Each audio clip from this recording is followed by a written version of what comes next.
teammates, happy Tania Tuesday. For those guys who do not know, I am going ahead and posting every Tuesday at 5 o'clock, so make sure you have your bell notifications on because Teaching with Tania will be here.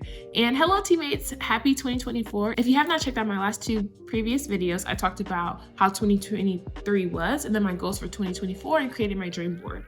So along the same lines of that, I have realized that goal setting for my students is super important as well, and I want to be able to share that with you guys. I feel like I said in those videos, if you don't have a goal, if your students don't have a goal, if a school doesn't have a goal, if a district doesn't have a goal, then what are we doing here as educators? So it is very important for us to have a goal, have a target of where our minds and where our brain should be going, and therefore our bodies, the data, and the students will follow suit. So let's talk about why we should set goals. Setting goals are important because if you don't know where you're going, then of course your students are not going to know what their goal is. And I feel like we could have a goal in our head, or the district or school can have a goal, but it's important to tell the students that goal because most of the time they will meet or exceed that goal. I don't like when people put limiting beliefs or don't put stipulations on students or limit them, because at the end of the day, yes, they have targets they should be meeting depending on grade level, educational philosophy, whatever your school is. Also, if it's public or private, but if students are not where they should be, how do we expect them to reach the goal if they don't even know what the goal is? So it's important to set goals and let students know that we're not coming to school for fun, but instead there's a goal and there's a purpose behind what we're doing, why we're learning what we're learning. And most of the time, once you tell people your why, they're more likely to come on board with you.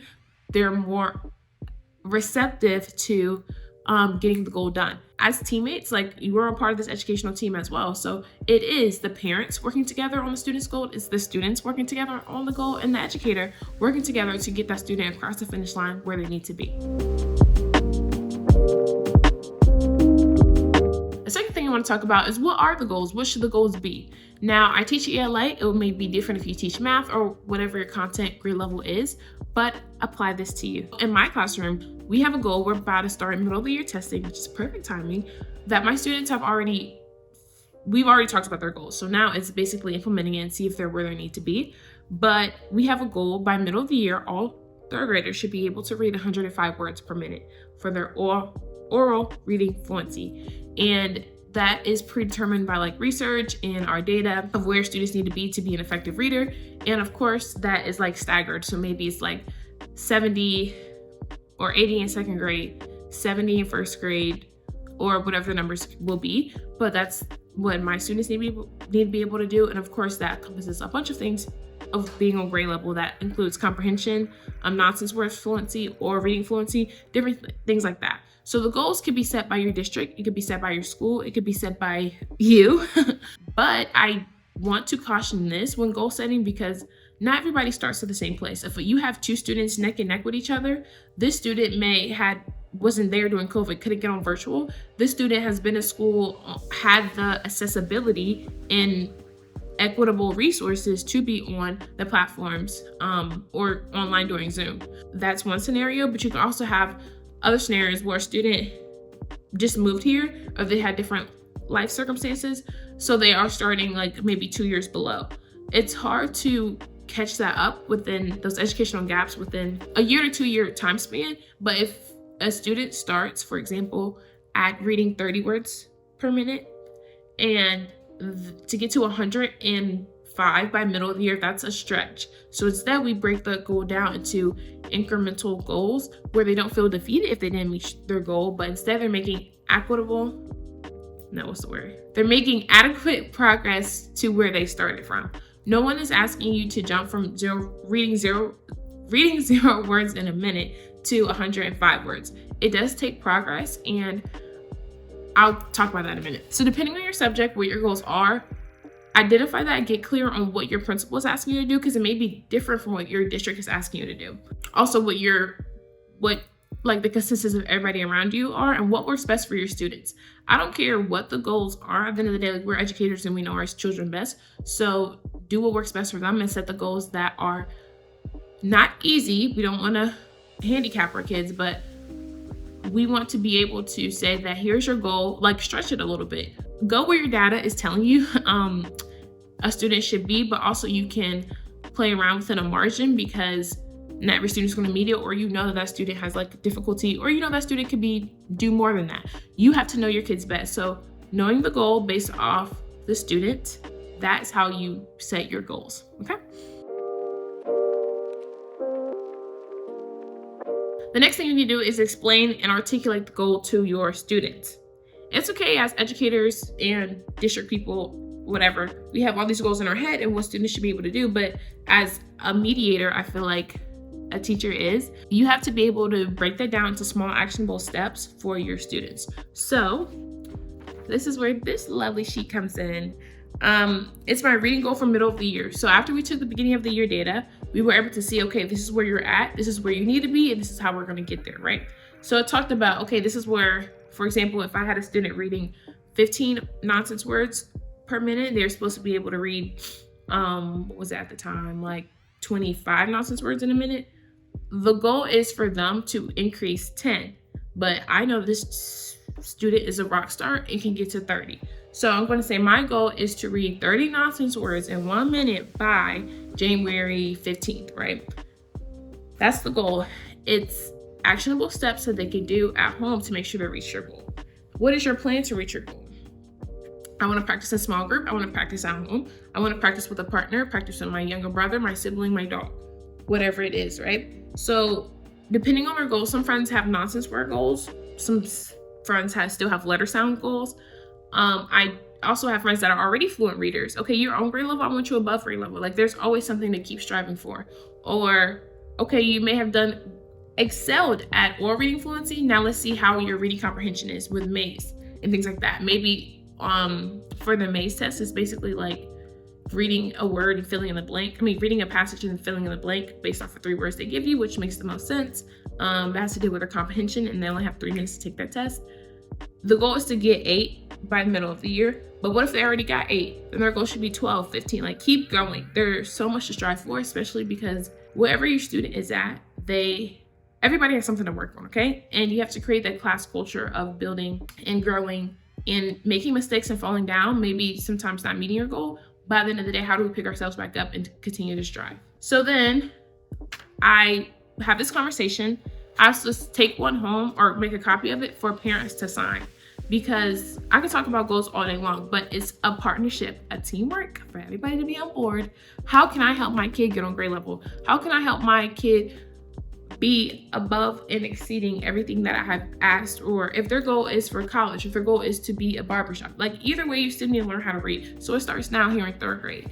And I have seen tremendous growth with people putting in the work and doing the resources that I have sent home, as opposed to parents that don't have that much time. Like, you only have a certain amount of time in the school day, and so you have to use that wisely for the benefit and the greater good of the whole class.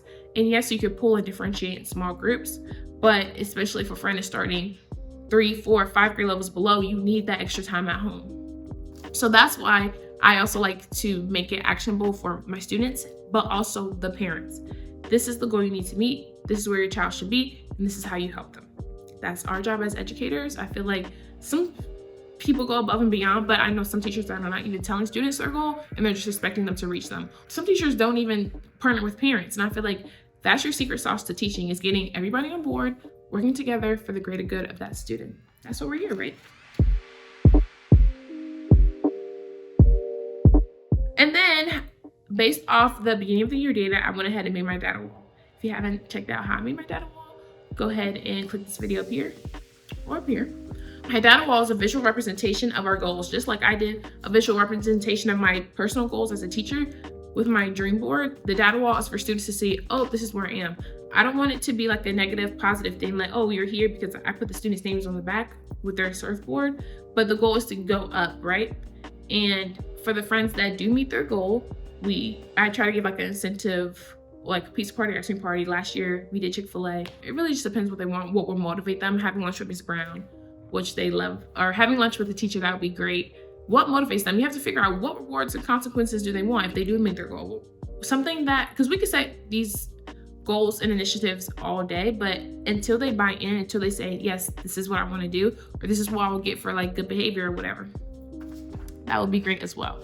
Oh, and when you're having these conversations, make sure that it's a positive narration. So no matter what, you can spin their data to be positive. hey buddy, so this is where we're at, he, she, whatever, as you're talking to the student, and this is where we need to be. And making it more of an effort instead of like, you did this, you didn't meet your goal, you are right here. It doesn't have to be a dreadful conversation, but instead making sure that you're positively narrating it. It's not what you say, it's how you say it. You can let a student know that they're not on grade level or they're not meeting expectations, but in a positive way. You know, like I have heard some of these conversations as well go downhill because it crushes the student's spirit if they're not where they're supposed to be or they didn't meet the goal that they wanted for themselves. So tread lightly with that and make sure you're not hurting students' feelings, but instead using it as a productive conversation. So I like to create goals, student goals based off our data, where we should be as a school, things like that. But you also can create goals for other things as well. For example, during the lesson, boom, this is what we need to get done today. We need to read this book, we need to answer these questions and take these notes, okay? Having a goal of why we're doing what we're doing wisdom, foundation, or whatever part you teach. If you're doing math, the goal is for us to learn how to add, or for the little ones, learn our numbers 1 through 10. Do you know your numbers 1 through 10? And it's something that they can wrap their head around depending on the developmental level of the age group you're teaching. They can see, did I meet this goal? Did I not meet my goal? I feel like as people, we are goal oriented. We want to achieve it. And especially once you see everybody else around you achieving your goal and you're not, you're like, oh, I need to get up to speed, and no words even have to be said, you know? Also, I like to set goals around our personalized learning time on their platforms. They need to get 3 lessons done on one platform to be able to move to the higher or bigger platform at our school, and that's 5 green lessons. So I set goals all day long and the students know where they should be. And then if they're not meeting those goals, then I'm able to have a conversation with the parents because I make it very explicit and very clear what your goals should be. I also put them on the board and show that each student has a binder, so they're tracking it in their binder. This is what you did this week, this is what you did last week, this is why your grade is reflected here. And then having that conversation when we don't meet our goals and having a conversation when we do meet our goals. And sometimes I'm not a huge fan of rewarding kids for what they should be doing. You should be wanting to be good. You should be wanting to do this. Now, if that student needs a little extra push, then I understand. But at the end of the day, it's for the greater good of the student. And once they don't need that positive reinforcement all the time, you can scale back a little bit. For our big class goal, individual goals, whatever, I like to progress monitor depending on what the goals is, once or twice a week. So for our big goal, I do every other week. I'm seeing, okay, where you at with your nonsense words, where you at with your oral reading fluency, where you at with whatever I'm tracking, right? Because I've heard this expectation of what you can set expectations all day long, but if you don't double back and check on it, oh, I'm looking at your lessons, oh, you didn't do this, oh, you did do this, oh, this friend's being a rock star, this friend's doing amazing, look how many words she's read, right? Or he's read. So being able to look back at what the student has done and celebrate the big and small wins, progress, or big progress and little progress, I like to go ahead and celebrate that, or say woo woo, celebrate as a class. We have class celebrations, things like that. Now, this is when tracking and documentation comes in. I think as teachers, we need an assistant for all the documentation we have to have because they most of the time happen outside of contract hours. And then some schools are being asked to track the track. We're like, what? Which is crazy. Be able to show progress, big progress or little progress, whether it's a chart, a graph, or whatever, to be able to show students this is where you're at, especially for the visual learners that feel like they're not the best at school, or they're not getting anywhere, or they're not doing what they're supposed to be doing. Okay, you may not be at the grade level goal, but guess what? You're not reading, you started at kindergarten level, you're not reading on the first grade level, you're not reading on the second grade level. And those small increments will eventually get them to grade level. It may not happen in your time or in a year, but at least you're making progress. Last but not least, I cannot stress this enough, is to incorporate parents. Parents are your best friends. And I know most of the time in school, people call for negative things, but I make it a point to call for positive and negative things because at the end of the day, these kids are amazing. They're brilliant, they're smart, and it's important to let parents know what their child is doing because they may be one way at home and a whole nother way at school, or vice versa. So letting them know that this is what's happening. Your kid goes to school 8 to 10 hours a day if they do the after school program. There's no reason parents should not be involved. Now, I know you could reach out to parents and that could be a whole different story and everybody has their own situation going on, but parents should be it could be a really good asset as a teacher, because not only does a student know that their teacher's on board, but their parent is as well. And depending on how you like to do that, whether it's a Google phone number, or if you some teachers are comfortable with having their parents have their phone number, some teachers are not. But either way, like making sure parents have a correct email number for you to reach out and let them know, hey, this is the progress or lack thereof. But last but not least, we are on the same team, just trying to get students to be the best they could be, learning how to read, or if you're in math, making sure they're on grade level for mathematics and things like that. So comment down below how you like to set goals with your students and how you communicate those goals down below in the question of the day. And I'll see you guys next Tuesday in my next video. Don't forget to create a great day. See you guys. Peace.